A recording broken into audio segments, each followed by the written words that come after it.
Help me, Obi-Wan Kenobi. You're my only hope. True. Now I am the Master. I am your father. Hola gente, bienvenidos a No Sabemos Nada de, donde tenemos el conocimiento aproximado por muchas cosas. Por fin, después de mucho tiempo, volvemos con una nueva edición de La Red. Después de los reviews de la película que hice, me tomé cierto tiempo para hacer ciertas cosas nuevas en el canal y para leer ciertas cosas. Entonces hoy vamos a hacer la comparación entre lo que fue la película de The Force Awakens y el libro. Como si nos siguen en Instagram, que los invito a que nos sigan en Instagram, no pudieron darse cuenta de que tengo 3 páginas completas de anotaciones de pequeñas diferencias y pequeñas aclaraciones que hacen en el libro que me parecieron importantes. Entonces, comienzo diciéndoles, el libro está escrito por Landon Foster. Es un libro que si lo quieren leer, de verdad se los recomiendo. Me parece que es un muy buen acompañante de la película. Como digo, hay cosas que pasan de manera diferente, pero no es una diferencia muy grande. Y hay cosas que se aclaran bastante y hay cosas que hay escenas adicionales que lo que hacen es que le mejoran a uno la experiencia de la película y la experiencia en general. Entonces, vamos a comenzar. Digamos que el libro de una vez comienza diferente a la película. En la película comenzamos con la escena en Jakku, cuando Poe está con Lord Santeca, que así se llama el señor viejito, él dándole los planos a Luke y todo eso. Comienza con Leia. Digamos que ese fue uno de mis problemas con la película, y fue Leia, no como en general, sino me parece que a Leia le faltaba mucha fuerza. La Leia que conocíamos de las películas anteriores era una Leia muy fuerte. Era una Leia que era audaz, era una Leia que estaba estaba al mismo nivel de importancia y sus acciones estaban al mismo nivel que las de los protagonistas masculinos. Era una mujer bastante fuerte. En me pareció que se vio relegada a un papel muy secundario, pero aquí solamente con esta primera escena, esto hubiera bastado para darle para mí toda la fuerza que Leia necesitaba. Y es que, comienzan con ella, con pensamientos de ella, y ella está hablando de que tienen que encontrar a Luke. Entonces desde ahí también hay como otra cosa, y es que se le da más importancia a la figura de Luke Skywalker en este momento. Entonces además nos explican un poco de cómo fue el cambio sociopolítico después de que ellos ganaron contra el Imperio. Entonces hablan de que en ese momento eran muy idealistas y creyeron que todo iba a ser muy fácil, que todo iba a ser muy sencillo restablecer la libertad, pero que no contaban con la necesidad de la gente. Que la gente llevaba tanto tiempo bajo el Imperio, bajo una misma estructura, y ellos no contaban con que la gente no iba a poder ser libre por ella misma. Que el concepto de la libertad mental iba a ser muy difícil de desarrollar. Que a lo largo de los años las cosas fueron llegando y las cosas fueron mejorando, pero que eso era algo que era muy complicado, y era que no podían hacer que la gente dejara de pensar que tenía que hacer las cosas mediante órdenes. La gente estaba muy acostumbrada a seguir órdenes y a no pensar por sí misma, y eso fue algo muy complicado para ellos. Digamos que en esa escena ella está solamente caminando, pero habla todo ese tipo de cosas, y como la describen, le da toda la fuerza de la ley antigua. Entonces describen su mirada, describen la forma en que camina, describen un montón de cosas que me pareció que la hicieron mucho más orgánica que en la película. Igual luego hablaremos en otras redes al respecto, pero parece que Leia va a entrar a jugar un papel mucho más importante y mucho más vital dentro de episodio 8 y episodio 9. Entonces, otra cosa que nos dan es que nos dan un poco más sobre la historia no es mucho, pero nos dan un poco más como sobre el personaje de Lord Santeca, que es el que yo mencionaba, que es como pertenece a como esa religión, que es la religión de la fuerza, que son personas que creen en la fuerza. Pero entonces nos cuentan de que Poe lo venera. Poe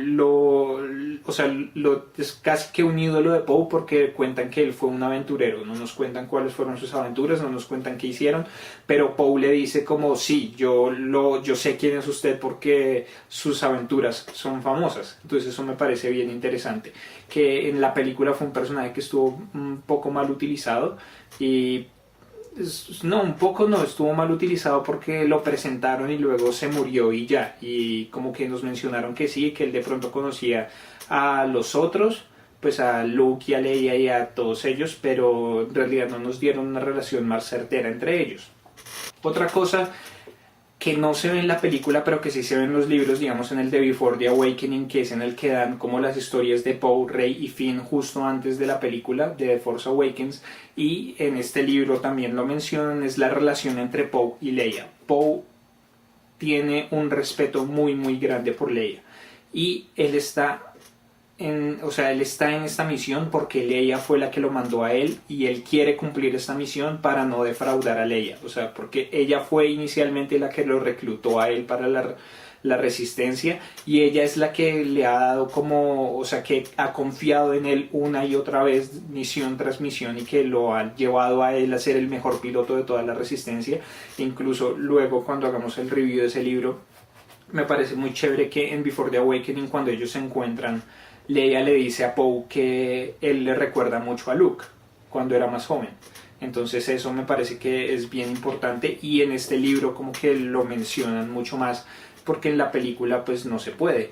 Digamos que hay ciertas cosas, muchas cosas de las que voy a mencionar es lo que yo hablo siempre del beneficio que tienen los libros, o sea, como de ese paso arriba que tienen ellos con respecto a las películas, y es que en las películas se tiene que concentrar uno en el lenguaje visual, en lo que está pasando, y si se presenta un personaje, o sea, si se presenta lo que está pensando un personaje, se presenta por medio de diálogo, por medio de soliloquios, pero los soliloquios son ya muy poco utilizados y las voces en off también son muy poco utilizados. Entonces digamos que la introducción a las psicologías de los personajes y a lo que están pensando y cuando piensan por qué actúan de cierta manera se nos da mucho es por la parte visual y por las actuaciones, por las diferencias entre las expresiones faciales, las expresiones corporales de todos los personajes y todo ese tipo, mientras que en un libro pueden ser directos, en un libro pueden decir este piensa tal cosa, este pensó tal cosa de otro. Ahorita más adelante les advierto, vayan preparando los pañuelos porque les voy a leer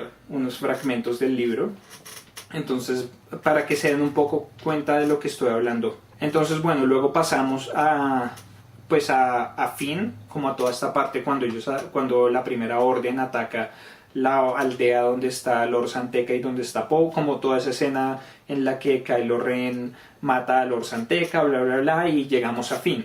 Nos confirma que el soldado que le deja las marcas a él cuando se muere, las marcas de sangre en el casco, era un soldado que él ya conocía, era algo que yo ya les había dicho, era uno que se llamaba Sleep, que era un soldado del mismo pelotón que él, que era bastante torpe, y bueno, lo mataron ahí. Pero entonces hay otra cosa, y es que, bueno, esta es la primera batalla formal, y como que nos muestran mucho más cuál fue el impacto que causó en Finn. Hay una escena muy muy chévere que no se vio en la película, y es que Finn empiezan a matar a todas las personas de este pueblo, y Finn gira una esquina y se encuentra con una mujer, y él le apunta con el arma y la mujer está totalmente aterrorizada.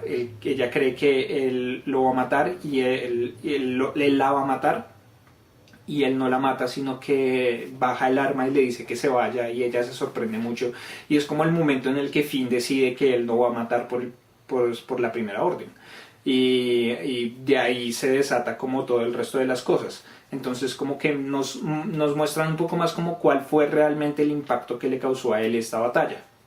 Luego pasamos a toda la parte en la que BB-8 encuentra a Rey y todo este tipo de cosas, y digamos que esa es la mayor diferencia, y es el comportamiento de Rey. Digamos que Rey en la película se nos presenta como un personaje que es totalmente bondadoso, o sea, no hay ningún matiz extra.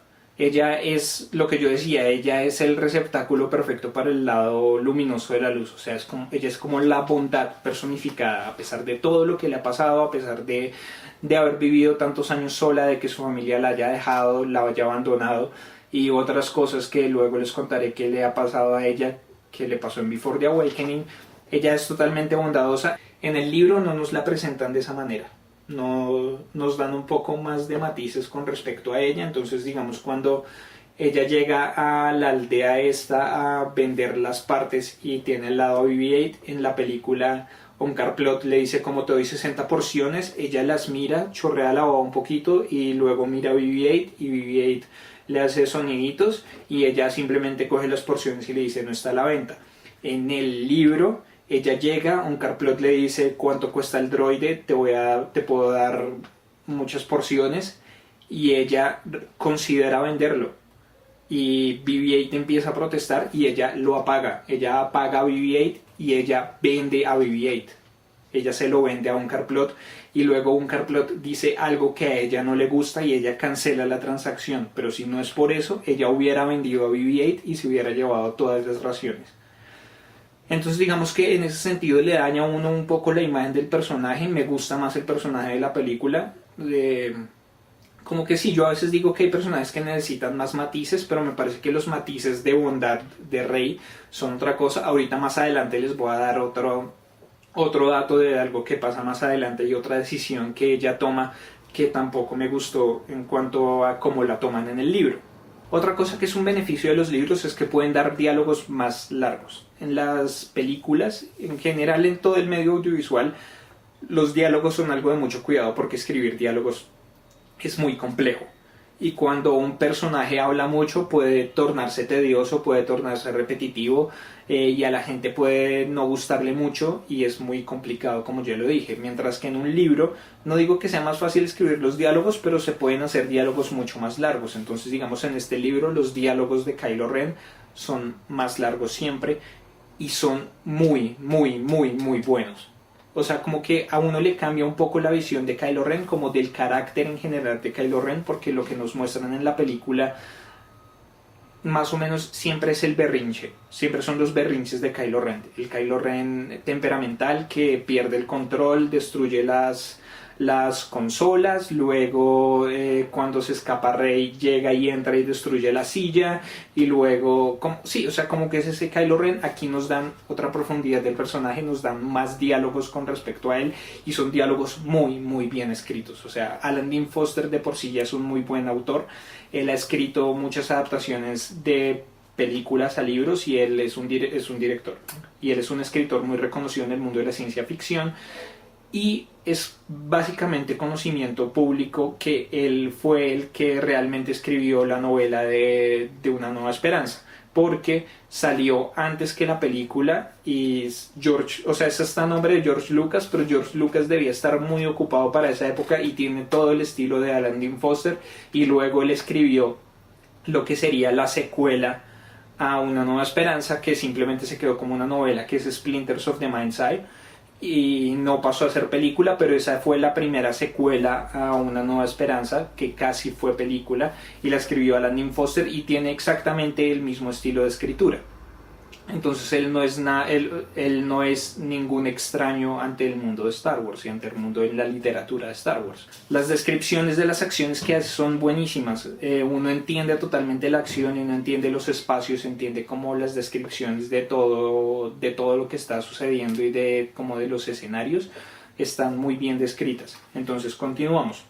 Digamos que hay muchas cosas que se nota que sucedieron en medio de la grabación o que cambiaron con respecto a los guiones iniciales, porque bueno, hay que aclarar, Alan Dean Foster escribió esto teniendo acceso al guión final, pero también teniendo acceso a versiones anteriores del guión. Obviamente hay alguien revisándole a él desde Lucasfilms y desde el grupo de historia de canon para que sea acorde a la película y acorde al canon en general, pero entonces hay cosas que se nota que pasaron en medio de la grabación o que pasaron más adelante en el proceso de escritura del guión. Entonces, por ejemplo, la broma que yo mencioné en mi review entre Finn y Poe cuando él lo salva y le dice que por qué me está salvando y él le dice porque es lo correcto y en realidad necesitas un piloto y él sí necesita un piloto. Esas bromas no pasan y hay momentos en los que hay diálogos y hay momentos que no suceden como en la película y que se vieron mucho mejor en la película.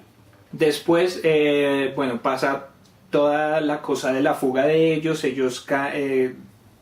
Finn cae a Jakku, luego llega a la aldea donde están Rey y BB-8, y bueno, allí es que se conocen ellos y todo esto, pero es muy chistoso que en la película él trata de establecerse como un miembro de la Resistencia. Aquí él de verdad pone énfasis en que él es un miembro de la Resistencia y habla un montón de cosas o sea, no solamente el hecho de que tiene la chaqueta, sino que se empieza a inventar un montón de cuentos que le hacen creer a Rey que él es muy importante dentro de la Resistencia.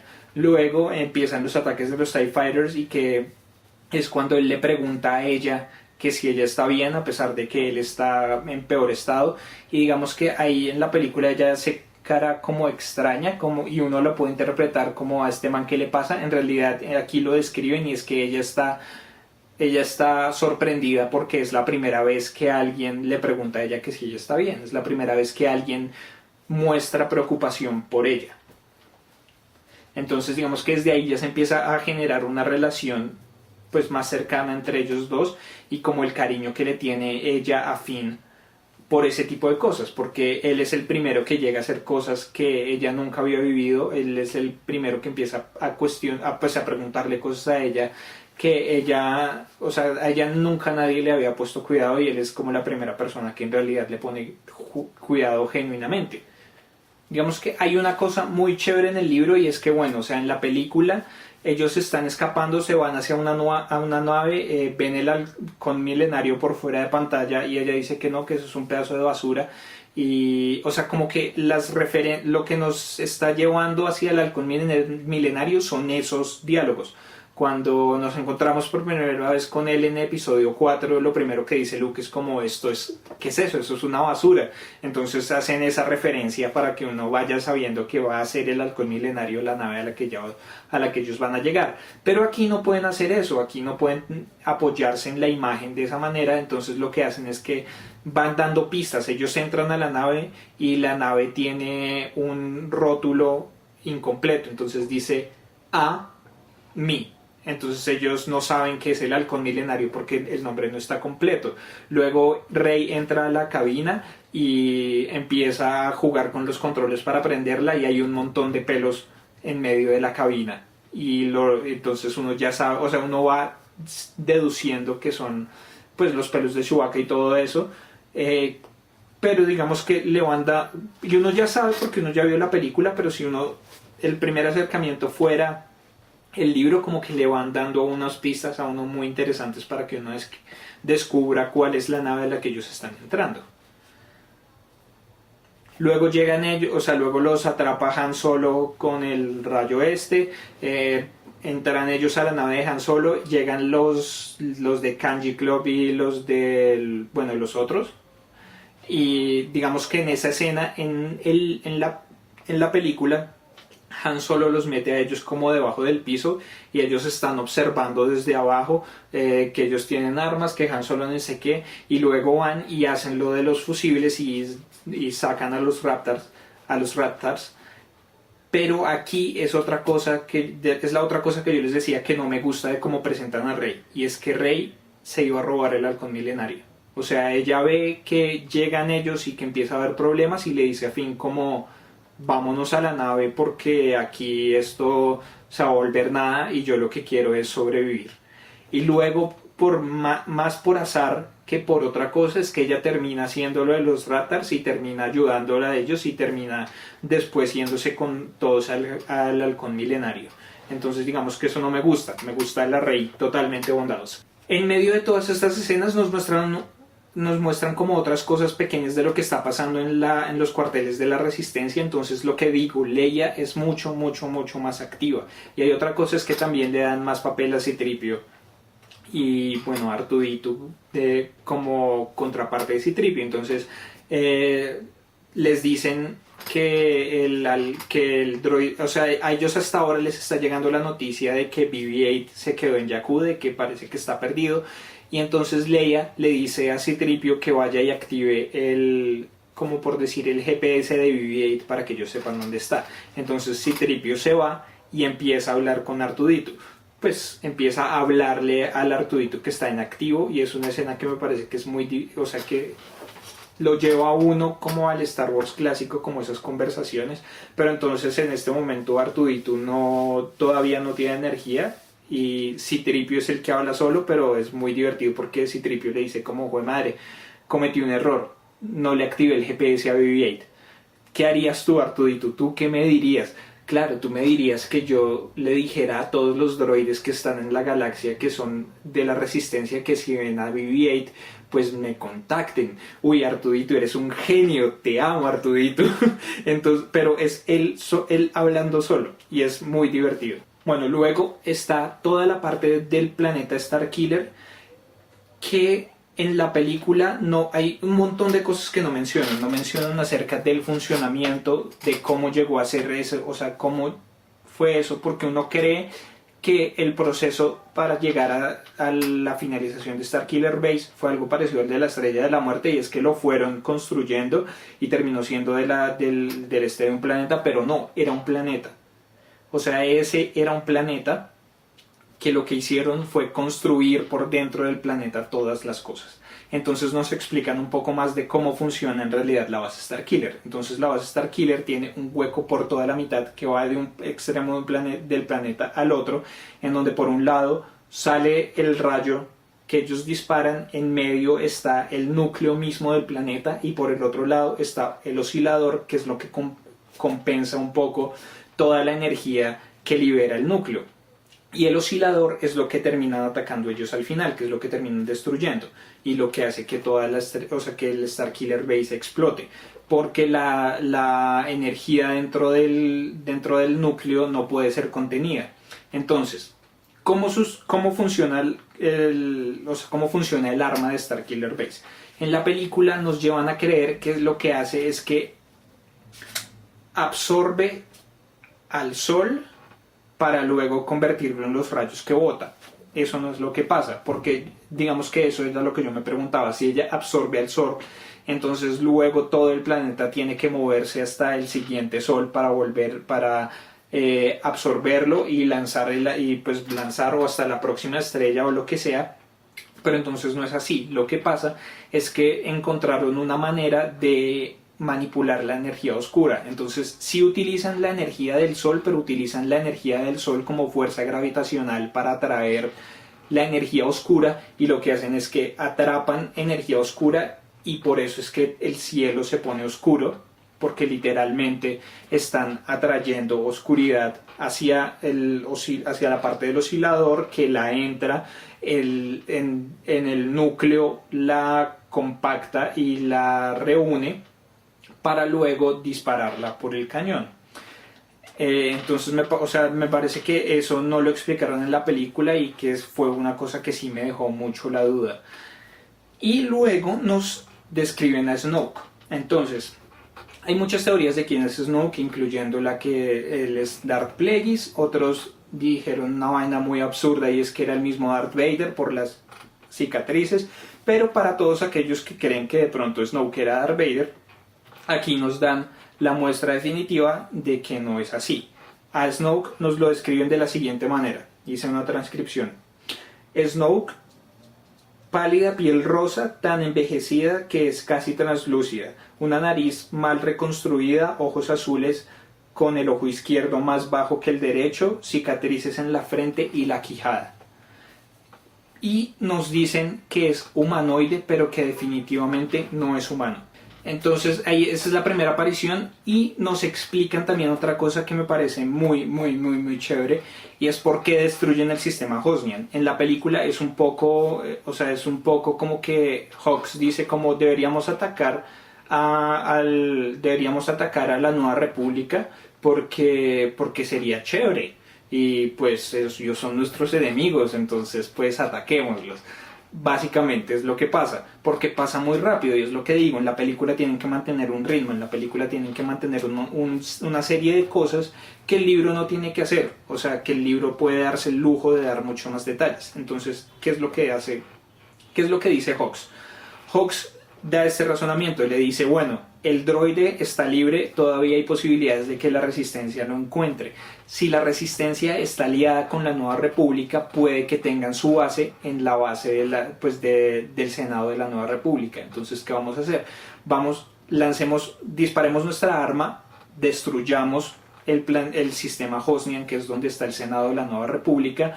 Si ahí están las bases de la Resistencia, destruimos a la Resistencia, y si no están las bases de la Resistencia, hacemos que ellos salgan a investigar qué fue lo que pasó y sabemos dónde está la base de la Resistencia y podemos destruirla.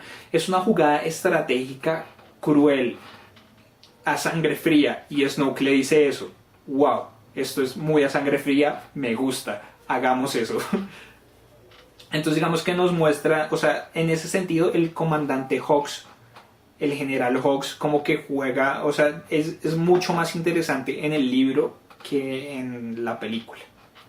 Luego nos muestran algo que yo creo que vamos a ver más adelante en un cómic o en algo parecido, porque ya confirmaron que va a haber un cómic de Poe Dameron que no vimos en la película, que nos muestran, o sea, nos muestran aquí una escena, y es de cómo Poe escapó más o menos, o sea, pero mata mucho la expectativa, porque cuando nos damos cuenta de que Poe está vivo es cuando él llega a salvarlos en Takodana cuando están atacando el castillo de Maz Kanata, que él llega como el líder negro de los X-Wings.